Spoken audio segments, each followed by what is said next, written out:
Good afternoon, everybody. Welcome to our ongoing series here at FIDM we call The Future of. Our topic this month, as you can see, is costume design. My name is Tom Hinkenius. I am the co-chair of FIDM's Bachelor in Digital Marketing and Graphic Design, as well as our Visual Communications major. I want you to take note, though, of the departments that I do lead. They're really around marketing, design, technology, less of a focus on fashion, although I know that's what a lot of you know FIDM to be about. Let's be honest, though, all the areas that we are looking at here at FIDM are all intertwined, which is why FIDM exists in the first place, connecting the technology and the fashion and the design and the marketing and the retail. We study the intersection of all of those places. And that said, I rarely get to be the one to have the conversation with the fashion folks and the costume designers, which is why I'm particularly excited for today's guests. And if you're going to chat with folks in the costume design space, why not speak with the best ones, which is really what we've put together for you for this next hour. We'll speak with Mandi Line, the costume designer behind Pretty Little Liars and The Bold Type, who's currently nominated for a 2022 Costume Designers Guild Award for Excellence in Short Form. Just found out the awards are tomorrow. That would be for the work on The Bold Type's Cruella commercial. We'll talk with her about how costume design can create and influence overall fashion trends. And in addition to being an amazing designer, Mandi's also a FIDM alumna, which we're quite proud of. We'll also speak with Paul Tazewell, who you may be familiar with his work, if not his name. West Side Story, that's one thing he just recently did, and he is nominated for an Oscar for that work. Who's also quite well known in the Broadway circles. Anybody heard of Hamilton? He did those costumes as well. He holds an MFA from NYU. In his spare time, he finds the time to teach at the college level. And so we're excited to speak with him in just a little bit. But our first guest today is Jacqueline West. She is Oscar nominated this year for her work on Dune. This will not be her first trip to the Oscars, as she has been nominated 3 times before, including for The Curious Case of Benjamin Button. And Jacqueline also sits on the advisory board of FIDM. So we welcome Jacqueline this afternoon and are so excited to speak with you. And I wondered first, Jacqueline, if we could start talking about these worlds that you get to create. You get to define them like you did in Dune. And I'm curious how you go about that. Where do you begin creating a place that doesn't really exist? Well, my background is art history. I was an art historian major from Berkeley. And when I was at Berkeley, of all things, Dune, Frank Herbert's Dune was the Bible.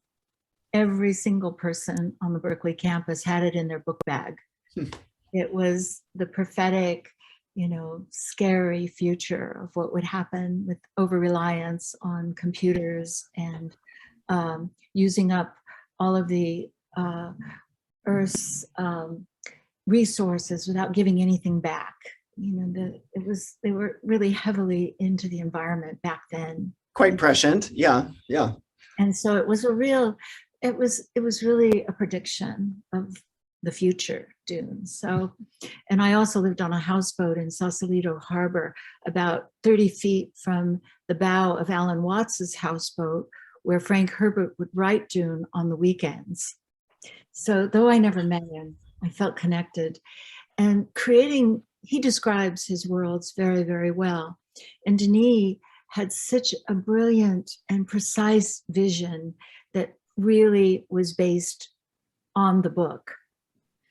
And he was our guide. You knew that anything that he viscerally responded to, you were on the right track.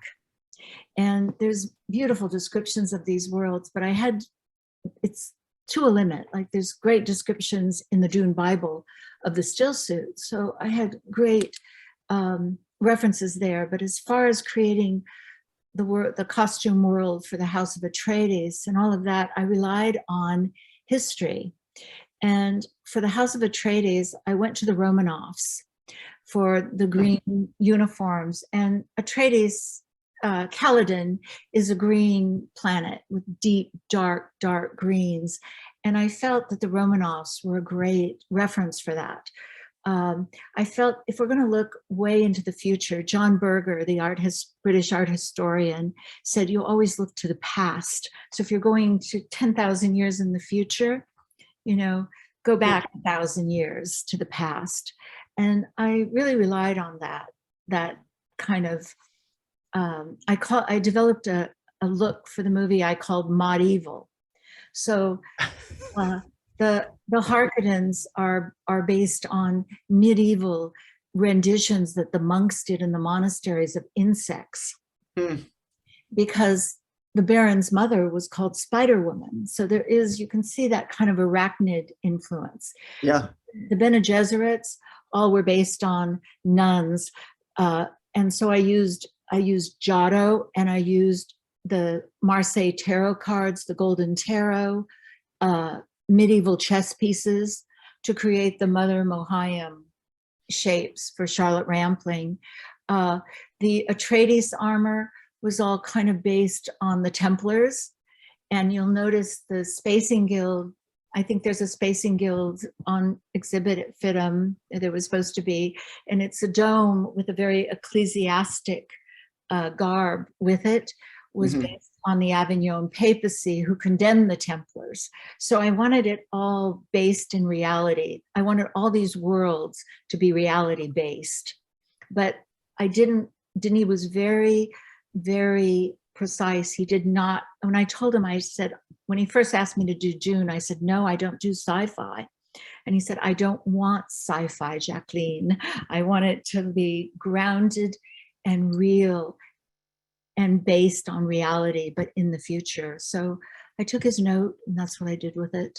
I'm taking so much from what you're saying. We talk a lot in education, and I know you're involved in our education specifically here at FIDM, but we want them and need our students to understand the past.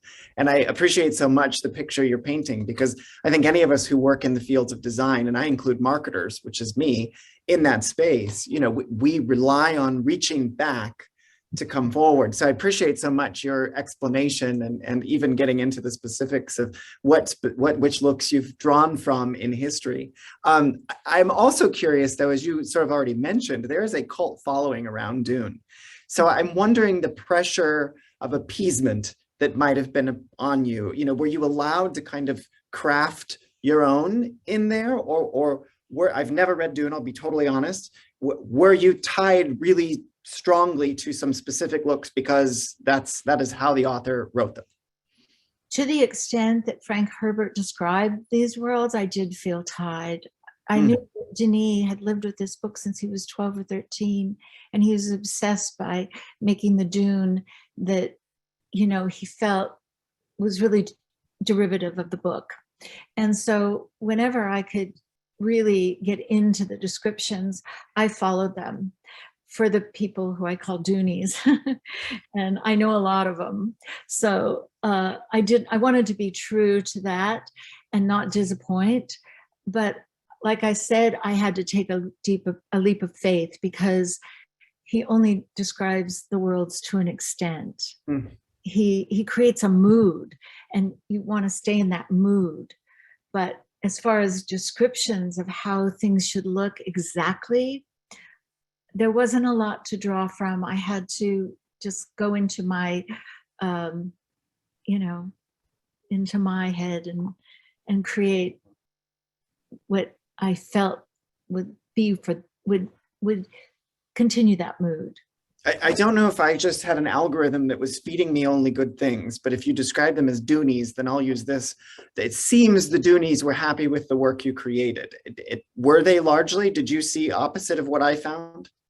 No, I think they were really happy. What meant the most is that Frank Herbert's family was so happy. And they even visited the set. They were over the moon about it. So I feel, you know, and Denis guided all of us, but we really did try to keep it steeped in reality. Like, I didn't put anything on the still suit that I didn't feel wouldn't be there when he describes the function of all the tubes and the valves and the holding pockets and, you know, places where you could see the liquid move through. Because I don't know if all the people have to enjoy Dune that haven't read the book. And the still suit, which we'll probably need in Los Angeles soon, manufacturing them downtown. We have a template to build from now, so that's good. Thank you for that. That's a gift to America, to the Angelinos. But the whole thing is that the under layers of the fabric, and we created something called a micro sandwich of fabrics. And it's a wicking process, like Under Armour, under football uniforms, where it pulls the moisture away from the body, and then the air coming through between the padding and the fabric cools the body. But in Dune, all of your body's fluids are recycled into potable drinking water. What happened? I've lost you. I'm here. We can hear you. Okay. I don't know how to get back to you. Uh-oh. We hear you. You look great. So hopefully you're okay. I don't know what happened to my camera. We still see you. All right. So yeah. I won't worry about it. So we decided that the actors were going to have to wear this in Jordan, in the desert, in very inclement circumstances, and that it had to perform. We didn't really recycle their bodily fluids. It's a distilling system into potable drinking water. But what it did wick the water away from their bodies, and the winds from the desert cooled them. And they said they were quite comfortable. And they were all bespoke. They were all made in molds over casts of the actors' bodies. Because we had Rebecca Ferguson, who is 5'4", and Jason Momoa, who is 6'5". They, of course, couldn't all fit into those, still suits, and they had to, in order for them to function, the function, as Frank Herbert describes it, is a pumping system that starts at the heel, and the body's musculature pumps all the fluids up to the top body, which goes into a mouthpiece, which then you could drink. So they had to be form-fitting enough that it was realistic, that their muscles, as they moved and walked in the desert and ran, would be the pumping system. There's no computers on Dune, and there's no LED, remotes. So it had to be believable, I think. Wow, it's so interesting to think about, and then to think about the way you've had to design it, and as you say, no one size fits all approach. For a lot of our audience who attends these events tend not to be people involved in costume design. We tend to be marketers, retailers. So I wonder if you could just do a little costume design 101 for us, the process, to get to where you got with the final product here on Dune. Do you collaborate closely with the director, with the set designers? I did notice a lot of, it clearly matched well. So how do you make all of that work? What is the costume design 101 in 60 seconds? That's a hard one. It starts with the director, the meeting with the director, and hearing his vision. And say for the Baron, he said, Jacqueline, how do you see the Baron? And I said, well, dressing a 400-pound man is going to take a lot of fabric, and I think we should go with it and make him kind of, I described it as a big muumuu that would, cover everything and show nothing. But I did it in this very drapey silk. And I said, I keep thinking of Kurtz in Apocalypse, one of my favorite films, and how captivating. I knew Francis at the time he was making that, and I know that Marlon Brando showed up in a big black muumuu, and it scared Francis to death. He'd gained over 100 pounds. And so I thought, okay, that's a place to start. And Denis loved that. So I start, and then I started hearing his ideas, and expressing my own. And then I just started doing tons of research and making boards of every reference. I did a board of the Romanovs for the Atreides. I did a board of the Tuaregs for the Fremen and the Arakians and all those robes. I've always been obsessed by the Moroccan Tuaregs on the salt trails and how they wrap their heads and protect themselves, not with goggles, but with all these kind of draped gauzes in the desert and be able to see through them on their camels. or make slits, with wrapping their heads in such a way. So it started with a lot of boards and references, and then Denis would come over we were all in the same studio in Budapest, and he would come and look at everything. And I had an incredible concept artist on this that I've worked with before on a few projects, Keith Christensen. And I stayed here and worked with them and took the prototypes for the still suit and some of the armor to Jose Fernandez at Ironhead, and he created the prototypes, and those got shipped to Budapest. And that's kind of the process. It's, I mean, and that's a very simplified version of it, but clearly a complicated process. And obviously, though, it worked out quite well on the work you've done here and in the past. Let's push pause for the moment, if I might, and we'll turn to Paul. In the meantime, though, I would like to remind everybody that you can push the Q&A button at the bottom of the screen, submit any questions you like. We will have time with all three of our designers at the end of our hour together. So please make use of that, and using the Q&A button is the best way to do it. Paul Tasewell is joining us now. As I mentioned off the top, he created the costumes for Steven Spielberg's West Side Story. He is also nominated for an Academy Award this year. Paul, I think what's most interesting to me as I think about your work is, again, I'm going to relate it to the worlds I work in, which is in advertising and retail. And I think about athleisure and this whole athleisure trend of the last few years. And when I think about your work, Hamilton, Bring It to Noise, Bring It to Funk, West Side Story, there's a lot of movement going on, but these costumes you've designed look very professional. So I'm wondering if you have any feeling in your mind that you are owed some due for the athleisure trend that is taking over. I mean, I'm in a pair of athleisure pants right now. Like, is that because of you? Did you create something that has trended into the rest of culture?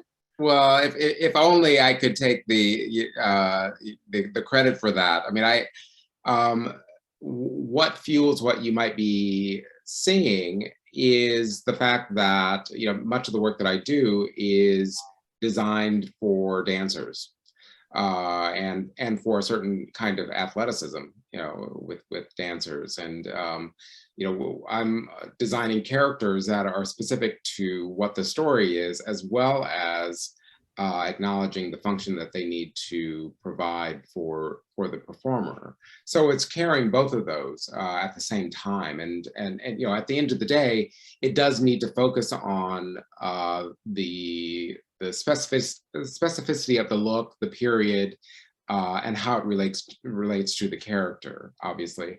But if the actor can't do what they need to do while they're playing the role, then it just doesn't work. And I've had the fortune of just being able to work with a lot of movement in that way, and hopefully perfect what the needs of a dancer and a performer doing musical theater or musical film are.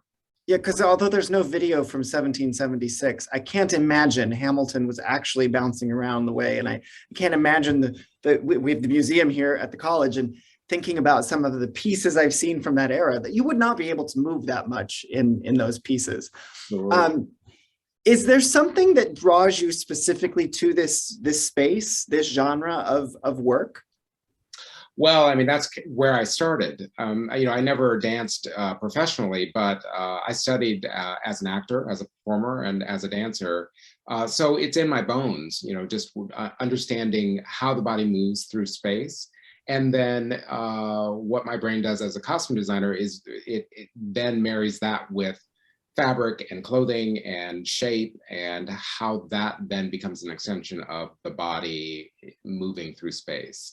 And making choices, about weight and cut and silhouette that, again, help to emphasize that. I mean, help to maximize, bodies and characters moving through space, I guess.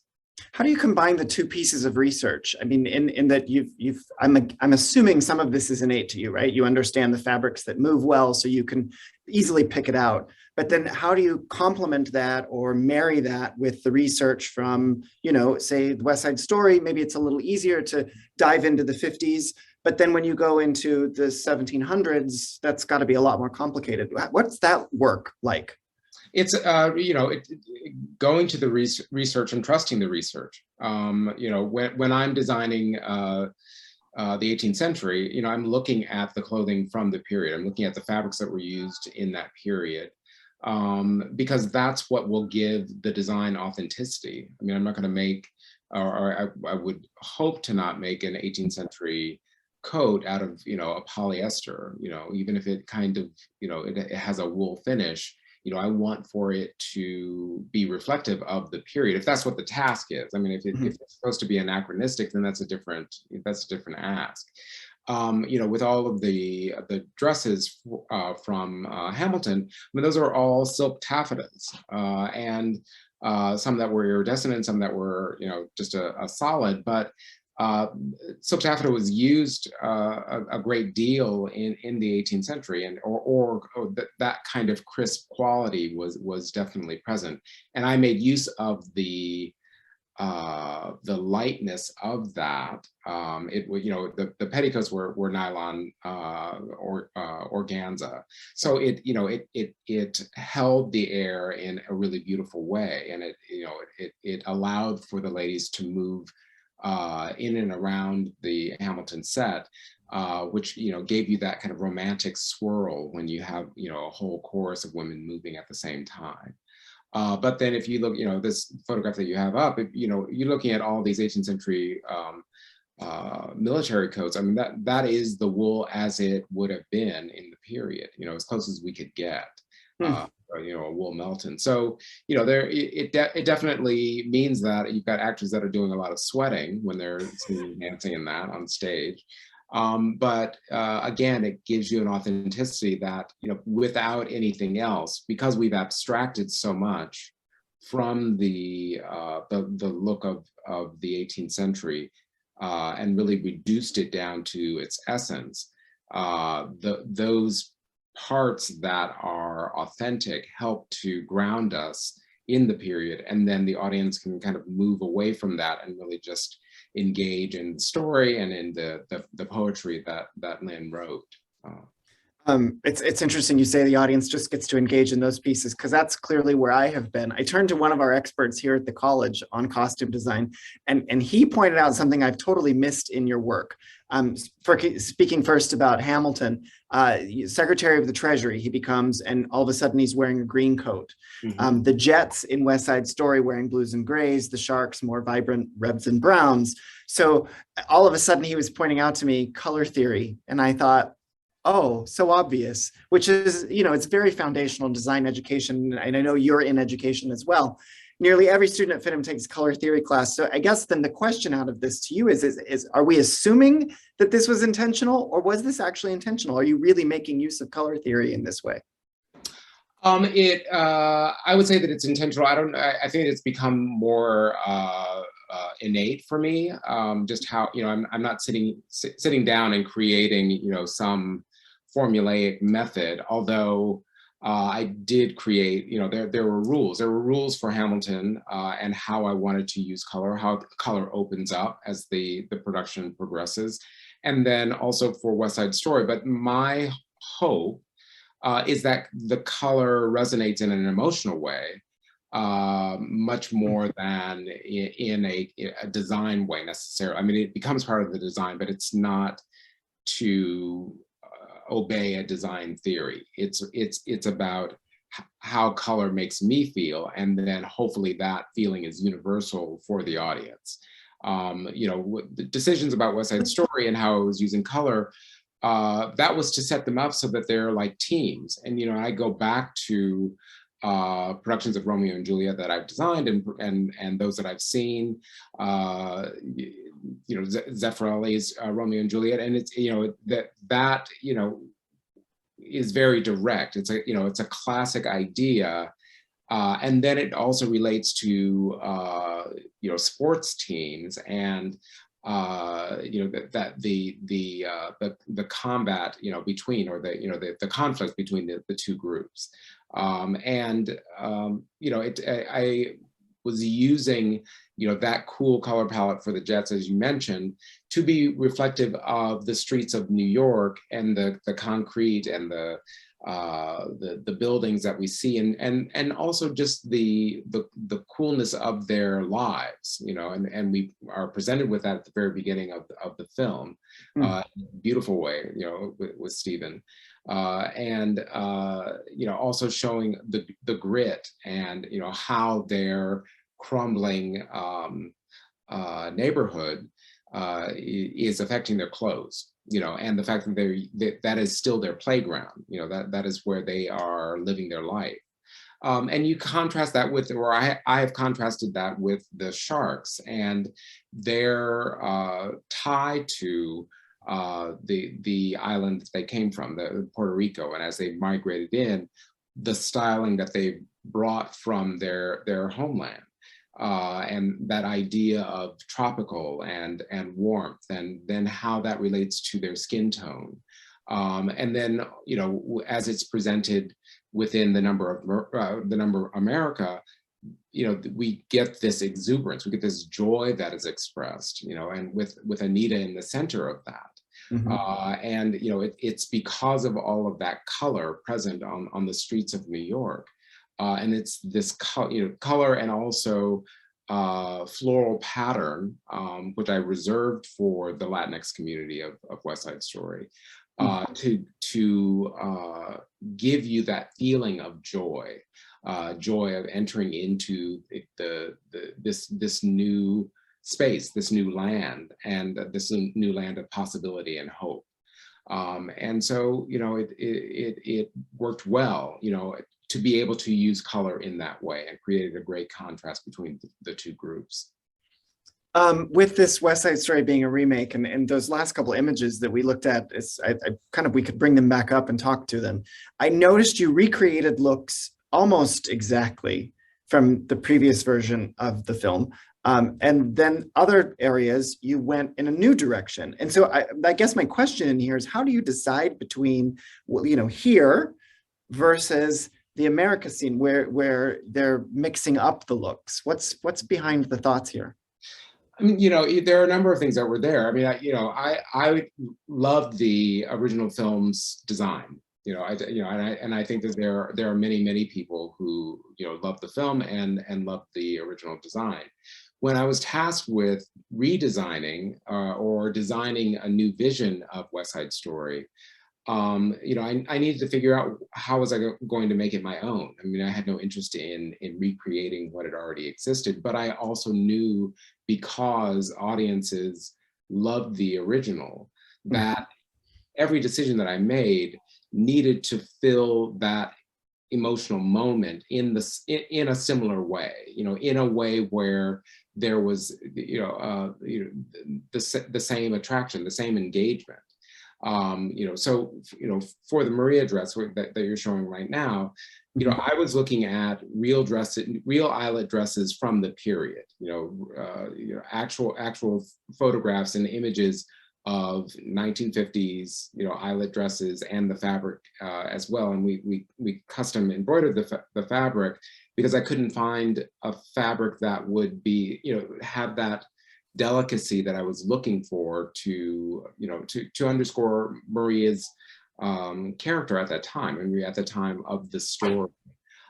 So, knowing what the original dress was, I was trying to shift it up and make it as, as authentic to 1957 as I could. I mean, with Natalie Wood, we're looking at a film that was designed in 1961. And reflective of that year, and ours was to be as reflective as possible of 1957. I'm going to ask you a very off-the-wall question, and I apologize in advance, but it occurred to me this morning as I was researching for today that there's quite a few Halloween costumes that are being created from the looks you created, right? They're already on sale. Is that a compliment? How do you read that as a costume designer? As much as I cringe about some of the things that have come up, I see it as a compliment. I mean, it's Hamilton the way that it took hold of so many people's hearts and their you know, just again, how it has brought joy into their lives.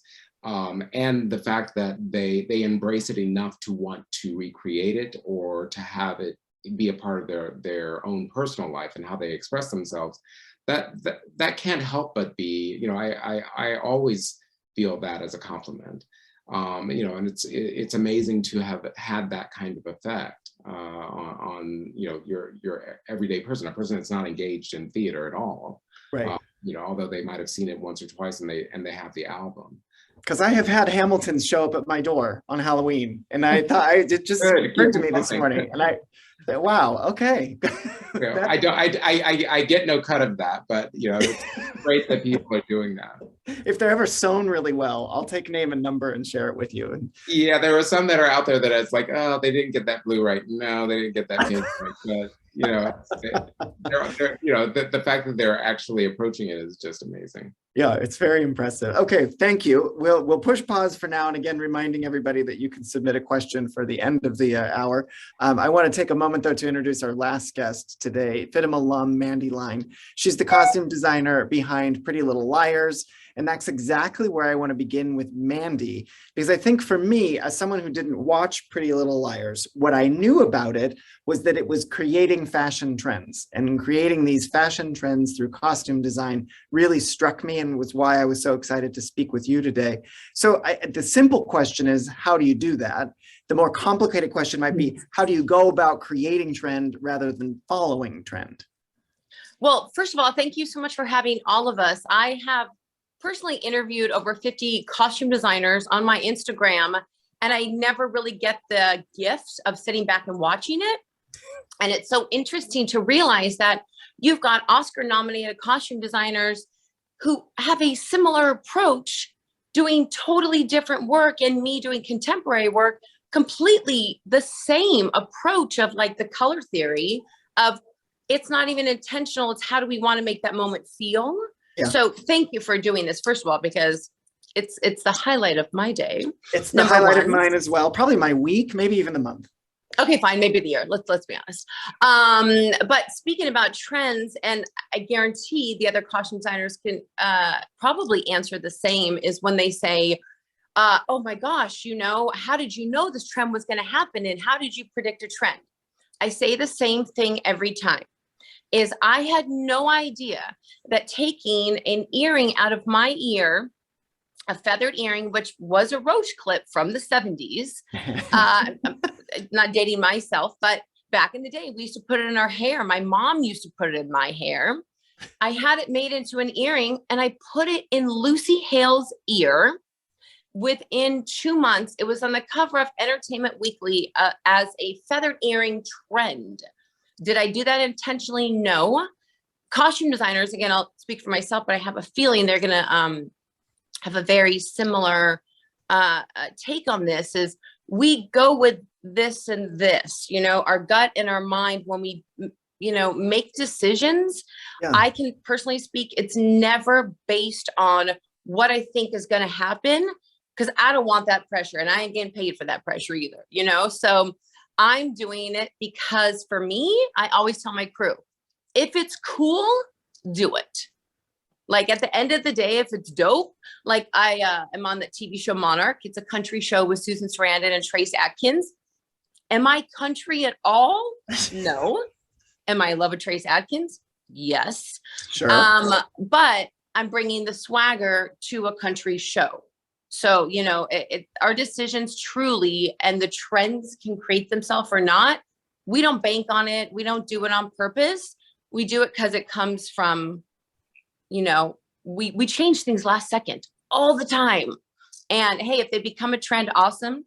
You can pay us later. But it's never truly done with intention. I think it happens because we're awesome. So then maybe you've just answered my next question, but I wanted to talk to you about the design process, because, you know, so I as I've mentioned, I work in marketing. There's a design process we follow. I'm curious if there's a similar process or framework that you follow. Is there something you think about? I mean, is it as simple as Coco Chanel saying, you know, get dressed and then take one thing off? or is there more complexity to it? Oh God, if I got dressed and took one thing off, you wouldn't even know it. I got so much crap on. You wouldn't even tell that it made a difference. This is a great showcase of 3 different types of personalities, okay? And one of the biggest things in character development is on a contemporary TV show. I always say, people think, oh, you know, you do what's cool. Just because things are cool doesn't mean a character like Sutton would do that. Sutton is very classic, feminine. She pushes the boundaries a little bit. You know, she's got, heaven forbid, she's got like long dangly earrings, but very classic, very beautiful and feminine. Then you've got Jane in the middle. You know, the process behind Jane is the show, The Bold Type. If you haven't seen the last season, I mean, the whole show is amazing, but it's a very sex positive show, very female centric show. And Jane was going through her sexual, you know, freedom, her expression on the show. And by the time we're at the end, I mean, hello, she is showing it off. It wasn't about containing her femininity. It was about, here I am, and I won't give away any spoilers, but this is me. I am Jane, and she makes a big decision at the end that unless she went through this arc from the first season, very uptight, you know, there was nothing open neck, and she really pushed the boundaries towards the end. And then one of my favorite costumes is Kat, the gorgeous, powerful, Black to become, plug your ears if you haven't seen it, editor-in-chief. And I really wanted her look to express her fluid sexuality, okay? So we've got the strong Black woman in power. This fabric we had imported, and I'm really pro putting money in the pockets of the diverse community. And I use Black Designer Database, which is a database of amazing Black designers created by the costume designer of Judas and the Black Messiah. So I made sure to purchase from there, but this outfit we actually built, and it had this really cool bolero tuxedo blazer. So you had the masculine on top, the feminine at the chest, and that skirt piece you see comes off and becomes a tank top tuxedo. And being this strong queer female that ends up taking over, you know, that design process I you know, brought to the showrunner, and she was just like, go for it. And a lot of these, you know, showrunners these days have a hard time trusting costume designers, but I was blessed with a network that just trusted me in pushing the boundaries and really brought out who they were in their costumes. And, you know, if you think about Pat Field and Sex and the City, I think contemporary, sometimes people assume we just shop. Not the case. You know, both of these costume designers here have both, you know, have done such a big range of different types of design, and they can speak to contemporary also, is that it is not just shopping. It is not just going to Macy's. I promise you that every little thing is the detail that we put in. Oh my gosh, it's so much. So, you know, definitely that process is from start to finish, this arc of who that character is. Is there, now that you've, you know, I'll pay you this wonderful compliment, I hope you take it as such. Now that you've become a bit of a tastemaker, right? You're helping to define trend. That by definition is a tastemaker. So I will give that. When you think about that, though, in the work you did with Pretty Little Liars, and then again on the final season of The Bold Type, is there now a pressure on you? I'm curious about that. It's interesting you asked that, because one of my favorite classes that I had at FIDM, and nobody told me to say this, I just thought about it as you were talking, was fashion forecasting. Like, I was such a geek with like, oh my God, I'm going to predict what's going to happen in the world. Just wait. But now doing it innately is such a gift that I know that, you know, as Paul was saying, yes, it comes from here and it's innate in what we do now. But it's also become like this learned skill of, no, there's no pressure, but do I think of the younger generation? And, you know, you've got the Euphoria kids, you have the Pretty Little Liar kids that are now, oh my God, like 20 something, they're adult. I can't even handle it. I need them to stay young. There's no pressure, but there is thought of, I'll never forget, I got a text once, or not a text, who knows, I think Instagram was just starting back then, but it was a post on Facebook that said, Spencer would never do black and white, only Aria. And I thought to myself, oh my God, these kids, and, you know, not just kids, but, you know, these fans watching are so tied into who they are with the characters. I keep it in mind, but there's no pressure. You know, I definitely keep in mind of the viewers are on point and they will call you out. Not that I'm worried about it, but I want them to feel included in these characters that we're giving, you know, the screen these days. There's so many pieces that you have to keep in mind, as you're mentioning. You're the viewer, the showrunner, all of these pieces. What I also think about this, and forgive me for my oddness, but I have literally sat watching television, pulled out my phone, pulled out the Google image search, taken a picture, Google finds it, and then I'm able to find the same pair of pants online that I saw on that TV show. I buy them, they're at my house 2 days later. Is that also in your mind as you're creating these pieces and these characters and their looks? Do you think about how I'm actually shopping the look at the same time? Yes, because I've gotten a clothing line out of a couple of shows. No, Okay. do I think about that? I mean, yes, we can brand, but here's, I'll never forget the costume designer, Eric Damon from Gossip Girl.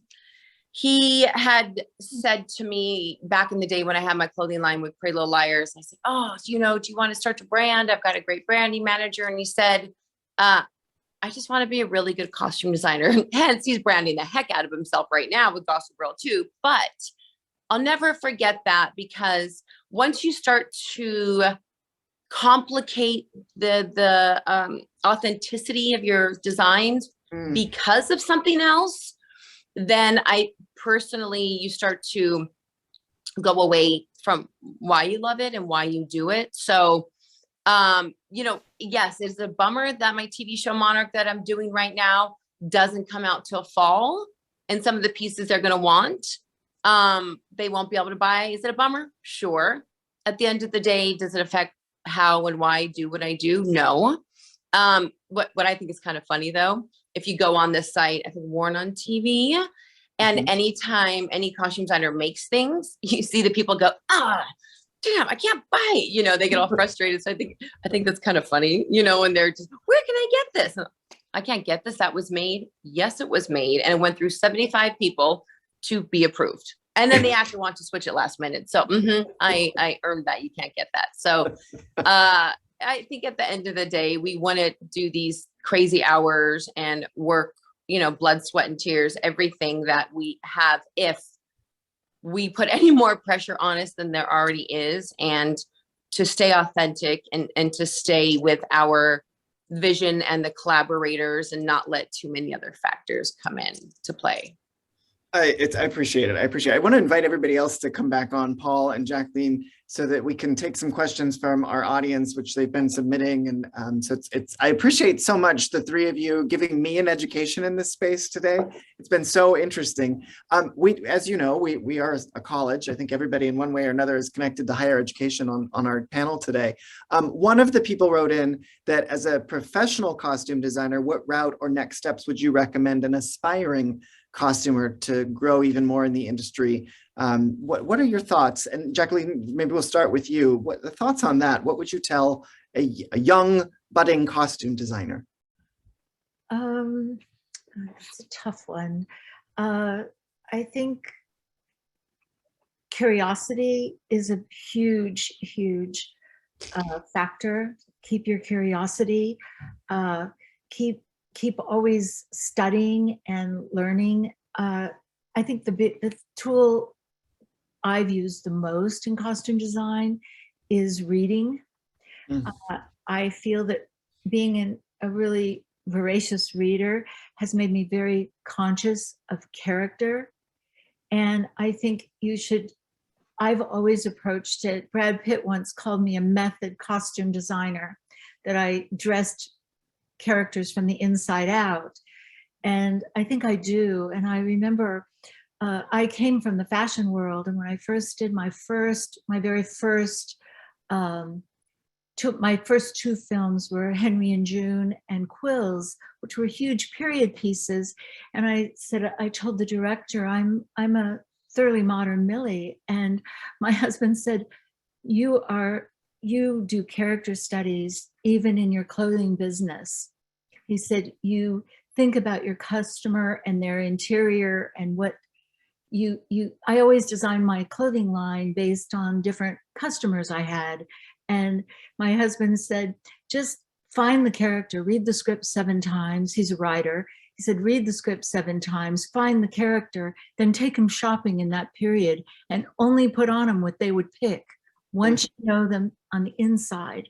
And Annie East Nin once said, this is where reading can be a big part of costume design and learning. Don't stop learning. Don't stop educating yourself. You never know enough because you don't know what the next film is gonna, you don't know what you're gonna need to be equipped for. But I feel that if you really, really just maintain your curiosity, keep reading, keep studying, and follow your heart. Paul, anything to build off there? Sure. I mean, I would agree with Jacqueline, completely what she said. I mean, I having been an educator at Carnegie Mellon, and I went through 2 programs, one in undergrad, for 4 years, actually, a 4-year program, and then 3 years of graduate study to become a costume designer. That was a commitment, and I don't know that it is any more important to have that kind of education, that kind of formal education, although there are formal elements that I think are very useful. One is understanding theory and also drawing, because I personally use my drawing skills in order to think about design, to understand shape and silhouette, and that leads me then to understand fit, just understanding how clothing should live on a body and everything that it takes to get the silhouette to look right. And I don't know that I would arrive at that or would have arrived at that. Now I've been doing it for over 30 years, but early on I needed that process of brain through my hand onto the paper, understanding what that is as a 2-dimension, being able to communicate that to somebody else to then build into a three-dimensional object that I then carry into shaping on a body. So you're developing all of this because you're looking and seeing and studying for a long enough period of time so that you get what it should be. And what it is that you have in your brain that is just kind of floating images. So, I think that there are programs, and I would say it's imperative that if you choose to go that route, that you find a program that is that is really good.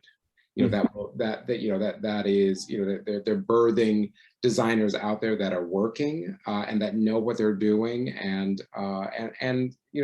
yes, indeed, whatever study needs to inspire passion and be joyful about doing this, because there are many elements. Mandi was talking about this as well. I mean, we spend a lot of hours doing this, and so it's imperative that you really love, as a designer, what it is that you do, what it is that you're going to apply yourself potentially for the rest of your life to spending your time, because there are a lot of compromises that you make along the way, definitely. Mandi, big advice to starting costume designer? You guys can watch my cat when I'm shooting abroad, number 1. No, again, I'm not gonna speak for them, but I have a feeling that the other designers understand this is so important. Working your way within the humility, okay, that's where it starts. Working your way within the costume department. Just a little experience and story. I have 2 assistant costume designers on my recent show, okay? I'm in fittings constantly, back and forth, back and forth.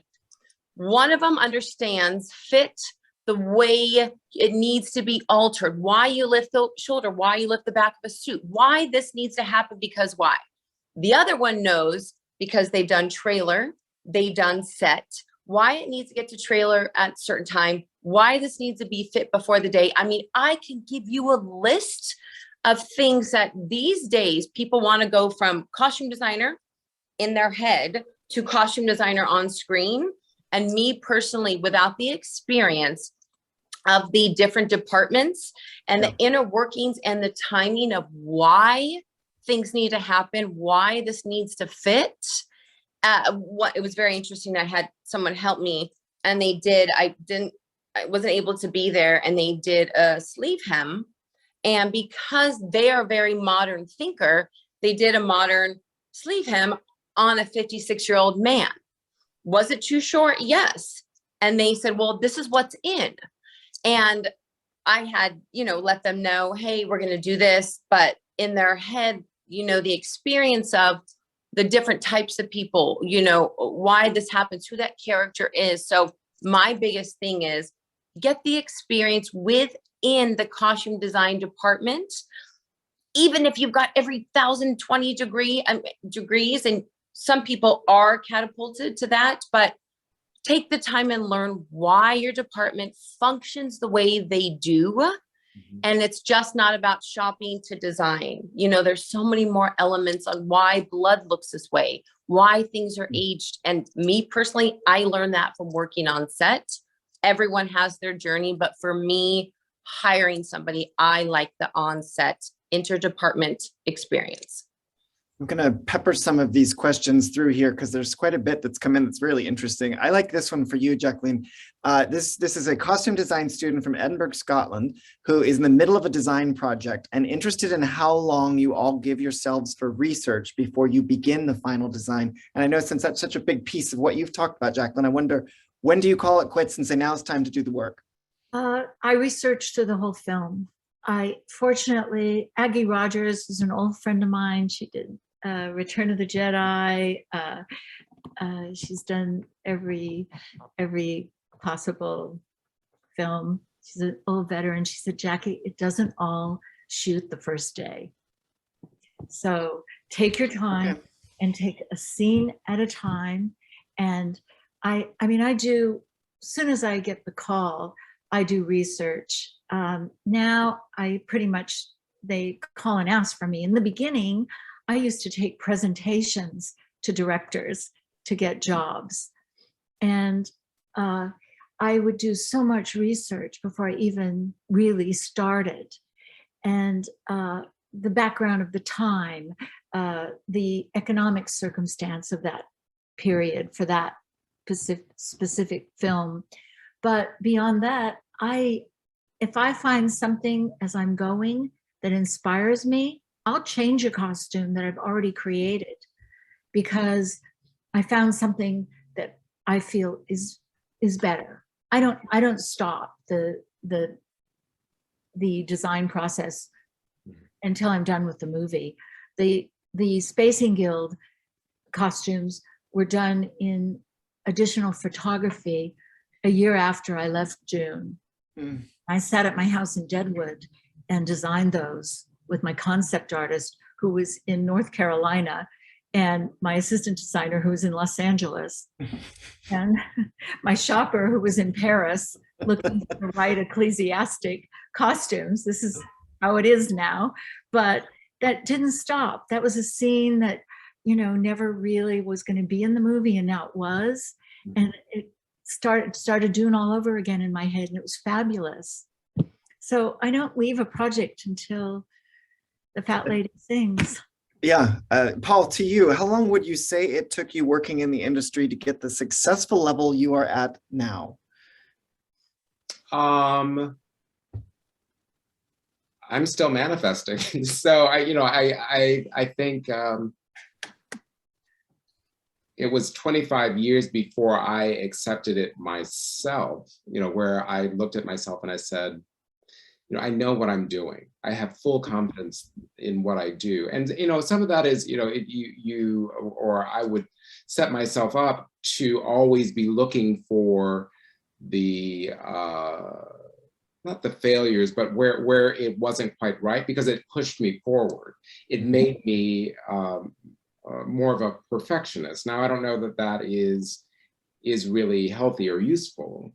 It did make me want to cross all my T's and dot my I's, and just I was more careful maybe, but it was late in my career until I felt like, this is just who I am. This is how I identify. I'm a costume designer, and it's in my blood, and I know what to do. I know when I walk into a fitting room, I know what my job is. It's very clear, and there, it's and even the conversation, and I've done it enough to know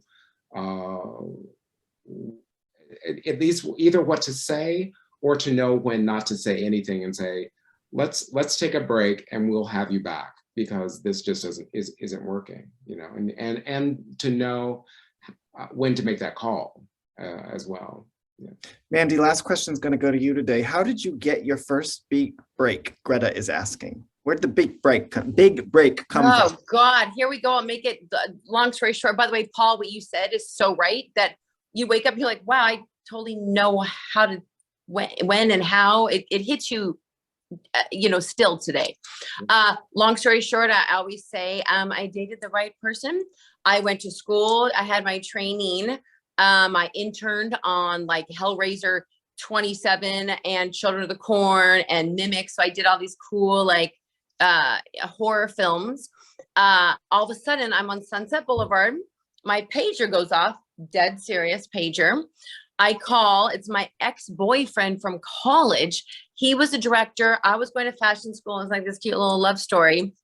And, I was getting into the industry. I was interning for $75 a day, maybe, or free. I forget back, not even 75. What am I saying? The definition of intern back then was free. And I think I made 75 a week. And he said, hey, I've got this band called Korn. They need someone to dress them. First of all, I said, nice name.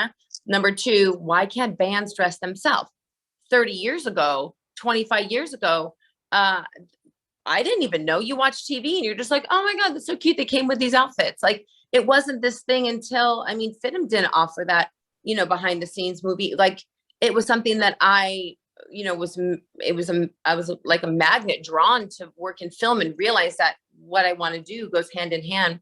So I hung up the phone. I'm like, okay, I'll dress this band. Let me see, let me look at your mood boards. No idea what that was. Cut to, it was Korn, then it was Ozzy, then it was Godsmack, then it was Linkin Park. So for me, kind of how I got in my niche was like the rock and roll chick, when it actually started with an ex-boyfriend from college that called me. So technically I dated the right person, but if I didn't have the skill, I wouldn't have been able to, get that rock and roll chick vibe that I got. But it all goes back to the training, and you manifest, and then you get the calls, I cannot thank the three of you enough. So interesting. And the stories you've shared and the background, I just really do appreciate it so much, and wish you all the best. Each of you are up for interesting awards in the next few weeks. So some of you as soon as tomorrow. Good luck on all of it. And thank you again for participating. I do want to remind everybody that the work from both West Side Story as well as Dune will be on display in the FIDM Museum during our Art of Costume Design in Film exhibition, which opens this coming weekend. So you'll be able to come check that out. It's a free museum here on our campus in downtown Los Angeles, and we invite all of our viewers to come check that out. In addition, we have an open house coming up on the 19th of this month. So that Saturday, any of you are welcome, including the three of you. You're welcome to come to our open house as well. Come spend some time here on campus, explore the museum, and find out about all the different opportunities you have to learn from FIDM. For those of you who are interested in watching this today, or maybe only saw the beginning or would like to see the whole thing over again, we'll be sending a recording of today's event, as well as a link to RSVP to next month in the next 48 hours or so.